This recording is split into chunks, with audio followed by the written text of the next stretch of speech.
અતિભારે વરસાદની આગાહીને લઈ તંત્રની સૂચનાઓનું ચુસ્તપણે પાલન કરવા તંત્ર દ્વારા અપીલ કરવામાં આવી હતી.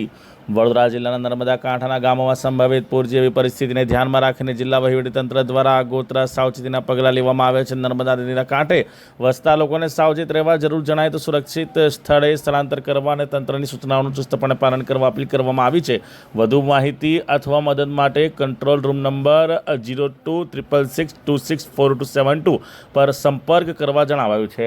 નર્મદા નદીમાં ઉપરવાસમાંથી પાણીની આવક વધવાની સંભાવનાને ધ્યાનમાં રાખીને વહીવટીતંત્ર સંપૂર્ણ એલર્ટ પર છે. મોલેથા, દરિયાપુરા, આંબલી, માલસર અને દિવેર સહિતના નર્મદા કાંઠાના ગામોમાં લોકોને નદીના કિનારાથી દૂર રહેવા અને નદી વિસ્તારમાં અવરજવર ટાળવા સૂચના આપવામાં આવી છે. સાથે જ નદીમાં સ્નાન, માછીમારી કે અન્ય કોઈપણ પ્રવૃત્તિ ન કરવા અપીલ કરવામાં આવી છે. પરિસ્થિતિ ગંભીર બને તો સુરક્ષિત સ્થળે સ્થળાંતર માટે પણ લોકોને તૈયાર રહેવા જણાવાયું છે.